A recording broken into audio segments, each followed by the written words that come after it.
So ano yan, gusto ko lang i-share kung ano ba ang role natin as Christian about sa giving. So may gusto lang akong i-share na verse sa Malakay chapter 3 verse 10. Dalhin niyo ang buong ikasampung bahagi sa kamalig upang magkaroon ng pagkain sa aking bahay. At subugin niyo ako ngayon sa bagay na ito, sabi ng Panginoon ng mga hukbo. Kung hindi ko bubuksan sa inyo ang mga dungawan sa langit at ihuhulog ko sa inyo ang isang pagpapala na walang sapat na silid na kalalagyan. So gusto ko lang i-share kung paano ba tayo magbigay. Give to God through your tithes and offerings. So ayun, sa Malakay 3 verse 10, sabi niya, yung dalhin nyo ang buong ikasampung bahagi. So napakahalaga na maibigay natin yung ikasampung bahagi sa church. Bakit kailangan natin mag-tithes? Kasi yung tithes na yun ay para sa Panginoon. Huwag kayong manghinayang na ibigay sa Panginoon yun dahil bubuksan niya daw yung dungawan sa langit at ihuhulog niya sa inyo ang isang pagpapala na walang sapat na silid na kalalagyan. So, ang ganda, di ba? Kapag yung role natin is may tithes natin yung mga yun.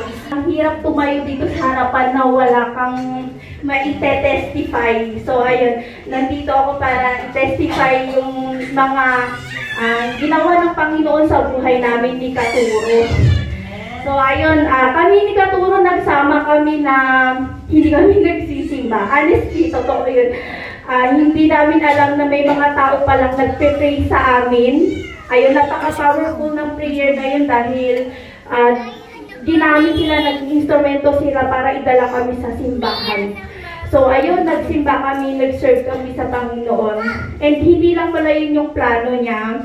Ang ganda ng plano niya pala sa amin ni Katuro kapag nagsilbi kami sa Panginoon. Tinuro din sa amin ni Amang, nila Kuya Ronald paano mag-tithes kasi hindi namin alam yung mga ganong bagay. Ayun, ginawa namin yon, ang pinangaralan kami, nag-tithes kami, nag-offering kami.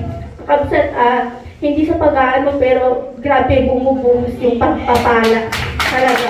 Pag ginagawa mo yung tithes and offerings mo nang bukal sa loob mo, yun. Sabi nga, God's love a cheerful giver. I know lahat dito, cheerful giver. Di ba po? Walang Kristiyanong hindi cheerful giver. Di ba po? Ayun. Tapos ano po ba yung benefit of giving? Sabi dito, giving is the secret to harvest.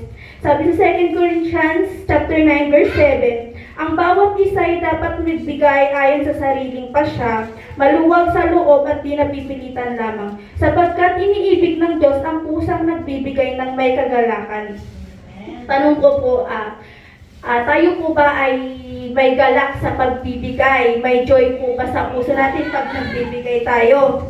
Ayun, kasi daw iniibig daw ng Diyos ang nagbibigay ng may galak. Kasi kami ni Katuro, nagbibigay kami ng may galak sa puso namin, pag-aalinlangan, walang mga doubts. Siguro kaya binibless talaga ng Panginoon yung mga may galak sa puso. Ayun. Sabi nga, kung parang wala kang maibigay, you can offer your life. Alam mo, kaya may kantang, Lord, I offer my life to you. Ayun. So, si Lord na bahala mag-sayo sa